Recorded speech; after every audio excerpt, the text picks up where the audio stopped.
안녕하십니까 구독자 여러분. 오늘은 25년 3월 9일입니다. 전국 9대도시 개인택시 시세 좀 알아보겠습니다. 먼저 대표님 본인 소개 좀 해주세요. 예, 안녕하세요. 인천 개인택시 조합 지정업체 갈산상사 이원복입니다. 네, 대표님 전국 9대도시 개인택시 시세 변화가 좀 있나요?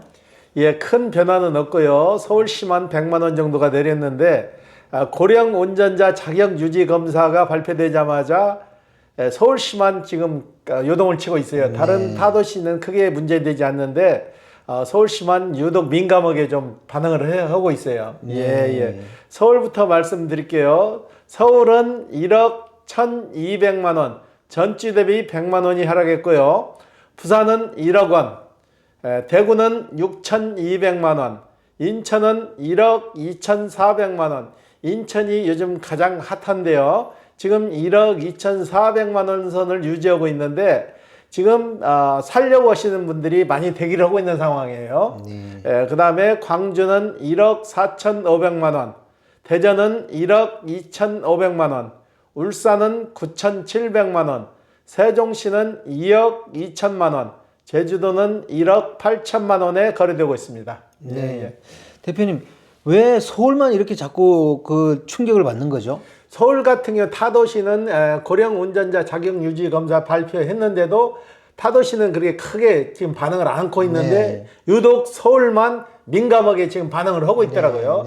지금 그래요. 살려고 하시는 분들이 관망하는 자세로 돌아서 가지고 지금 고령 운전자들이 자격 유지가 강화되면은 물건이 많이 나올 거다. 그러니까 가격이 더 떨어질 거다 해서 살려고 하시는 분들이 관망세로 돌아서니까 그 가격대가 계속 하락 시세로 내려가고 있는 거예요. 그리고 서울도 지금 매매상사에서도 서울 택시는 매입 자체를 안 해요. 예. 대표님 서울이 이렇게 민감하게 반응한 이유는 뭐라고 생각하세요?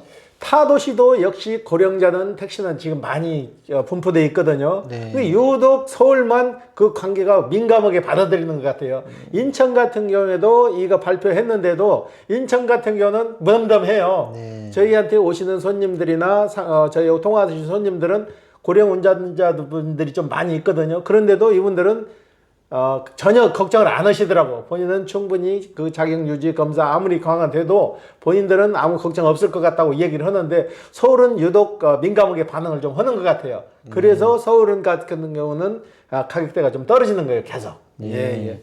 서울이 개인 택시 숫자가 좀 많아서 그런 영향도 있을까요? 그렇죠. 아무래도 숫자가 전국에 제일 많다 보니까 고령 운전자들도 제일 많잖아요. 거기서 10%만 나온다고 하더라도 매수 물량이 많이 나오는 거죠.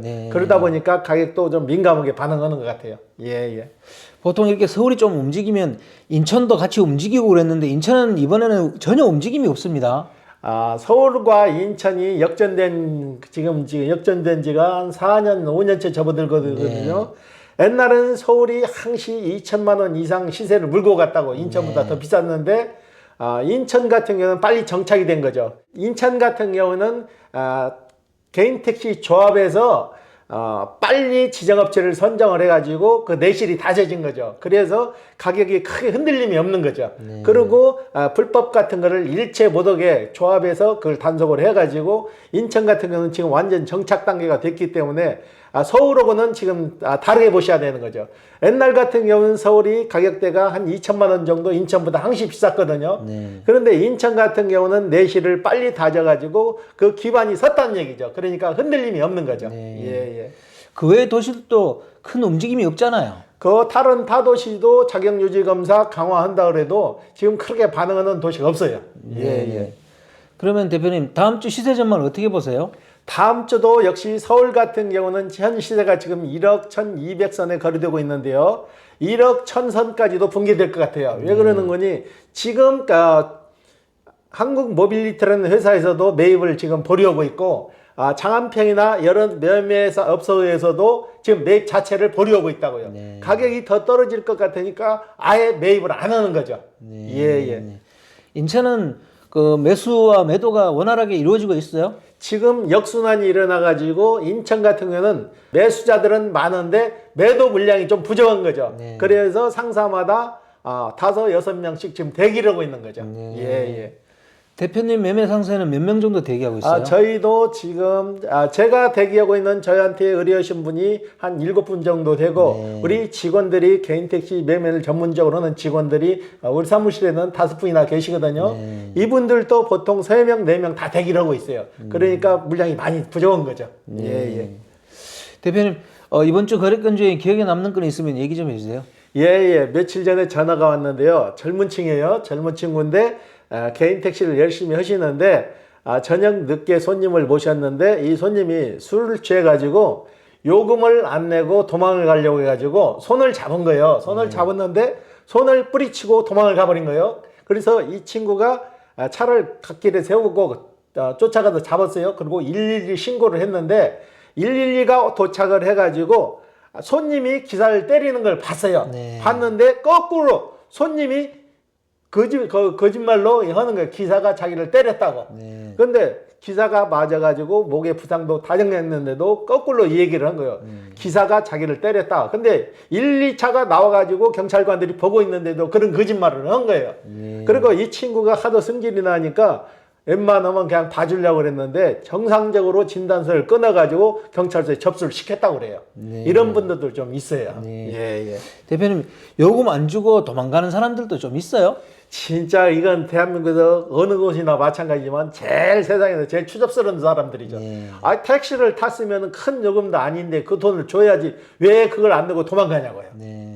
그러면 돈이 없으면 차라리 타질 말든지 사전에 기사분한테 양해를 구해서 목적지에 도착해서 준다든가 하고 가야 되는데 제 사례도 그래요. 제가 옛날에 택시 할 때도 집까지 가서 돈을 가지고 나온다고 그랬는데 몇 톤을 몰라가지고 못 받은 적이 있거든요. 들어가서 안 나왔는데 어디로 들어갔는지 몰라가지고 못 받은 적이 좀 있어요. 지금도 그런 사례가 좀 있는 것 같아요. 예. 그렇게 요금을 안 주고 도망가 버리면 그냥 놔둬버리는 경우도 있나요? 그게 더 어떻게 보면 현명할 수도 있는데 일단은 사람이 그렇잖아요. 내가 목적지까지 잘 모셔다 드렸으면 돈을 줘야 되는데 그걸 돈을 안 주고 도망가 버리면 말 그대로 좀 허망하잖아요. 열심히 일해서 그랬는데 그 돈을 못 받으니까 금액이 크고 적음을 떠나서 기분이 잡치는 일이잖아요. 그러니까 그런 일이 있어서는 안 되는데 그런 일이 좀 있나 봐요. 예. 이렇게 요금 못 받는 경우는 1년에 뭐 한두 번 정도 되는 거 아니에요? 그렇죠. 정상적인 사람 같으면 다 주는데 이제 술 취한 분들이 가끔 그런 경우가 있는데 술 취한 분들은 아무래도 사리 분별이 좀 떨어지니까 그런 경우가 종종 있는 것 같아요. 예. 대표님 저번 주에 고령 운전자 자격 유지 검사에 대해서 약간 언급을 했잖아요. 그것 때문에 구독자분이 좀 거기에 대해서 면허 시세와 연관해서 좀 얘기를 해달라는 거예요. 대표님 고령 운전자 자격 유지 검사가 도입되면 개인 택시 면허 시세가 떨어질까요? 예, 면허 시세는 약간 하향가로 좀 내려갈 거예요. 지금 고령 운전자들이 너무 많잖아요. 많은데 이분들이 지금까지는 이 고령 운전자 자격 유지 검사가 말 그대로 설렁설렁 했다고 보는 게 맞는 것 같아요. 99% 수준의 합격률이 나왔거든요. 이건 있을 수 없는데 너무나 쉽게 돼서 갔다 이렇게 지금 판별을 한 거예요. 그 계기가 시청역에서 고령 택시 기사가 급발진, 본인은 급발진이라고 하는데 그 판명이 났잖아요. 급발진이 아니라고. 고령 운전자가 차량 돌진 사고를 내가지고 사망사고가 났는데 그걸 계기로 해가지고 고령 운전자 자격 유지 검사를 강화하는 거예요. 이게 고령 운전자 자격 유지 검사가 2016년도부터 시행이 된 거예요. 지금은 만 65세 이상에서 69살까지는 3년에 한 번, 70세가 넘으면 매 1년에 한 번씩 시행을 되고 있거든요. 대상은 버스나 택시나 화물. 지금 그러는데 이게 너무나 자격 유지 검사가 약하다 해가지고 이걸 강화를 시키는 거예요. 강화를 시켜가지고 국토교통부에서 운전 능력 검증을 강화하는 내용에서 여객 자동차, 화물 자동차 운수 사업법을 개정을 해가지고 시행 규칙을 만들었어요. 근데 지금 현행 자격 유지 검사 항목을 보면은 신호등 반응이나 표지판 기억 검사 등 7가지 항목을 검사하거든요. 거기서 2개 이상에서 최하 5등급 분량을 받으면은 부적합 판정을 받았는데 그러면 이분들이 2주마다 계속 시험을 볼 수가 있었어요. 합격할 때까지 시험을 봐서 큰 제재 없이 나갔는데 지금 개정이 되면은 사고 발생 관련성이 높은 항목 중에서 시야각, 도로찾기, 추적, 복합기능 등 4개 항목 중 4등급 미흡이 나오면은 이 2개 이상 나와도 부적합 처리를 한다는 얘기죠. 전에 같은 경우보다 이제 강화를 시키는 거죠. 그리고 현행 의료기관에서 시력검사, 혈압검사, 혈당 등 8개 검사 항목을 하는데 의료 적성검사 규정도 강화를 시키는 거죠. 그리고 3년 안에 3주 이상 부상사고를 내거나 75세 이상 고령이 되면은 반드시 자격유지검사를 시행을 해서 강화를 한다는 얘기예요. 그리고 이게 자격유지검사가 전에는 반복 숙달해서 2주에 한 번씩 해가지고 이거 반복 숙달돼가지고 그 통과를 할 수 있게끔 했다고 그걸 이제 막는 거죠. 3회차부터는 30일 후에 재검사가 되는 거예요. 그리고 4회차부터는 사고 위험군으로 분류가 돼가지고 신규 종사자와 같은 기준으로 강도 높게 검사를 해서 웬만하면은 탈락시킨다는 얘기죠. 예. 아직 시행된 건 아니네요. 본격적으로 시행은 10월 달부터 될 거예요. 10월 달부터 되는데 고령 운전자들이 이제 그 통과를 못 할 걸 대비해서 지금 물건들이 서울 같은 게 나오잖아요. 아무래도 택시 매물이 좀 나오면은 택시 가격도 약간은 소폭 하락 예정이 돼요. 예. 뭐 그때 가봐야 이건 정확히 알겠습니다만은 미리 뭐 이렇게 면허 시세가 떨어질 거라 이렇게 단언할 수는 없는 거네요. 그렇죠. 그때 가서 이제 자격 유지 검사를 받아보신 분들이 그 내용이 강화가 돼가지고 통과를 못 할 정도 된다면은 많이 나올 거고, 그래도 통과할 수 있는 기준이 된다면은 그래도 큰 틀의 변함 없을 것 같은데 강화시키면은 아무래도 자격 유지 검사에서 떨어진 사람들이 좀 나오겠죠. 예. 그렇더라도 개인 택시 면허를 갖고 있는 분들이 싼 값에 내놓지는 않을 거 아니에요. 그렇죠. 지금 그래서 그러잖아요. 댓글에도 그러잖아요. 지금 비쌀 때 내놓는 것도 방법이다 그러는데 본인이 자신 있고 건강하고 신체적으로 육체적으로 무난하면은 자격 유지 검사도 한번 받아볼 만하는 거죠. 강화되더라도. 예. 실제로 받아봤는데도 그렇게 합격률이 많이 떨어지지 않는다면 시세는 뭐 단단하게 가는 거 아니겠습니까? 그렇죠. 예. 대표님, 이 자격 유지 검사 도입에 대해서 이제 얘기가 나오면서부터 고령자 운전 그 사고에 대해서 많이 얘기를 하더라고. 근데 나이가 들었다 그래서 인지 능력이 꼭 떨어지는 건 아니잖아요. 인지 능력이 나이 들어서도 초롱초롱한 사람들은 많이 있어요. 있는데 지금 유독 택시만 가지고 영업용 차량만 가지고 하는 게 아니고 일반 고령 운전자들도 사고율은 많아요. 근데 택시나 화물 같은 경우는 특수성이 있잖아요. 택시 같은 경우는 승객을 모시고 이동하는 거고 버스도 마찬가지잖아요. 손님을 모시고 이동하니까 이걸 강화시켜갖고 사고를 예방한다는 차원이고, 일반 자가용 같은 경우는 고령 운전자들 그런 규정이 없잖아요. 그렇지만 그 특성을 따지는 거죠. 특성을 손님을 모시고 운행하니까 될 수 있으면 고령자들이 안 하면 좋겠다는 취지죠. 예.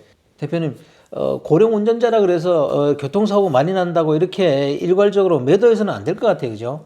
그렇죠. 고령화 실대로 접어들면서 고령 운전자들이 많은데 지금 이 얘기하는 거는 고령 운전자들이 영업용 차량을 운전하니까 거기에 사고율이 좀 많다 보니까 이런 통계가 나왔는데, 영업용 아닌 자가용들도 고령 운전자들이 많잖아요. 그러니까 손님을 모시는 과정에서 모시고 운전하는 과정에서 일어나는 일이기 때문에 아무래도 정부에서는 강화를 시킨다는 거겠죠.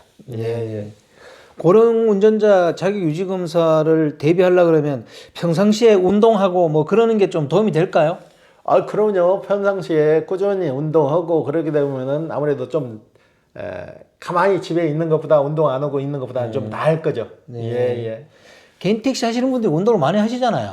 운동 많이 하니까 고령 사회에서도 일을 할 수 있는 거예요. 만약에 운동 안 하고 음주 좋아하고 그러면은 그렇게 늦게까지 일 못 하죠. 예.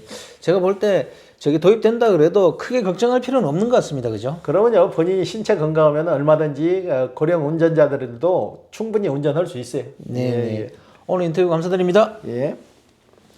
네, 구독자 여러분, 오늘은 25년 3월 9일입니다.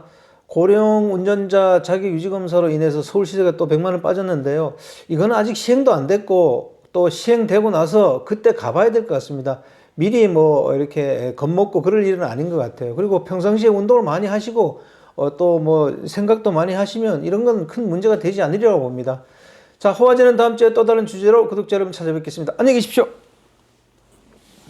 호호 아지였습니다.